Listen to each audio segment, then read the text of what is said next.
RMC, Estelle Midi. Serroussi n'a pas tout compris. Bonjour Vincent. Mais moi aussi, Vincent. Je sais. Aujourd'hui, vous ne comprenez pas pourquoi les agriculteurs veulent bloquer Paris. On vit dans un monde étrange quand même où les Parisiens partent à la campagne et les paysans montent à Paris. Voilà, c'est nouveau. À la 86, ça va changer. Avant, t'entendais des bruits de klaxons. Maintenant, tu vas entendre. Eh oui. C'est beau. Mais c'est très beau, n'est-ce pas? Bon, Anne Hidalgo l'avait dit, c'est pour ça que j'ai créé des bouchons depuis 10 ans pour nous préparer à l'invasion des agriculteurs. Après, c'est une bonne nouvelle pour les Parisiens. J'essaie de voir le positif. Tu veux acheter du fromage frais, pas besoin d'aller dans le Cotentin. Tu vas directement sur le périph'. Vous avez du Beaufort? Oui, entre la porte de Clichy et la porte de Clignancourt. Voilà, cette année, le salon de l'agriculture, ça sera vraiment porte de Versailles. D'ailleurs, je ne sais pas si vous avez vu, mais les agriculteurs belges aussi se mobilisent contre leur gouvernement. Bon, après, je crois qu'ils n'ont pas bien compris parce qu'eux aussi, ils sont en route pour Paris. On salue quand même nos amis belges, évidemment. Vous avez peur de la confrontation, Vincent? J'ai surtout peur des quiproquos, moi. Les agriculteurs vont être là. Putain, les gars, il y a les poulets. Mais non, je les ai laissés à la maison. Voilà, un peu compliqué. Après, Gabriel Attal a dit comme entendre les revendications des agriculteurs. Il a quand même dit, si vous pouviez éviter les quais entre 17h et 18h, parce que j'ai ma séance d'UV à Neuilly, voilà, ça m'arrangerait.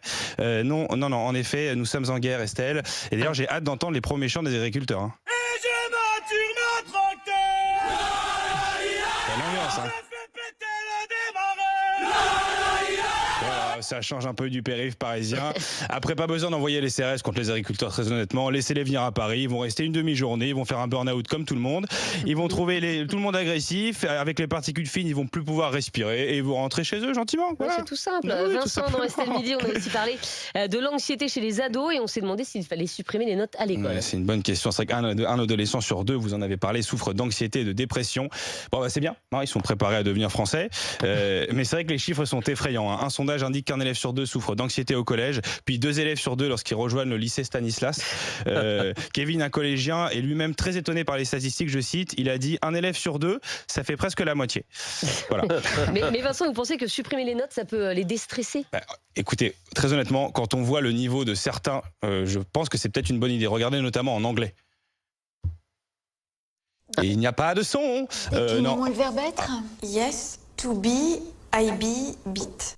Je ne sais pas si vous l'avez compris, le verbe être en anglais. Moi, j'ai compris. Ouais, pour vous dire un petit peu le niveau des élèves. Après, je ne sais pas si c'est une si bonne idée, parce que si c'est pour entendre j'ai eu pissenlit en maths, voilà, pas ouf.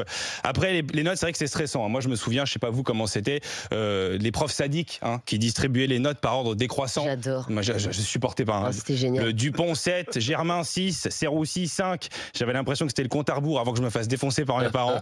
Et parfois, tu étais content parce qu'ils te rendaient ta copie en premier, mais c'est juste qu'il avait inversé l'ordre. Voilà, Serroussi 2. Voilà, c'était l'enfer. Après, le problème est plus profond. Les élèves sont aussi angoissés pour leur avenir. Vrai, en fait. On a vu le témoignage de certains ados, j'en cite un notamment, qui dit « Il m'arrive de m'inquiéter, de me dire où va le monde ». Admet Lilian, 15 ans, élève au lycée professionnel de Lyon. Bon, Lilian, en vrai, ton vrai problème, c'est que tu es au lycée professionnel de Lyon.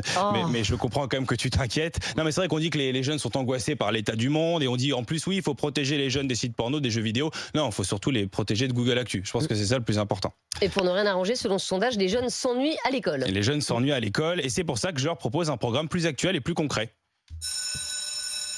Bonjour les élèves, c'est Vincent Serroussi, votre nouveau prof principal. Au programme cette année, SVT, du chimpanzé à Ariel Dombal, l'évolution de l'espèce humaine, dérèglement climatique, quel est l'impact sur les pots de moutarde d'Emmanuel Dancourt, et enfin histoire, réarmement démographique en 2024, pourquoi Thierry Moreau n'a pas fait l'amour depuis 40 ans. Voilà, bonne rentrée à tous. Merci beaucoup Vincent Serroussi, tous les jours 14h30 dans Estelle Midi.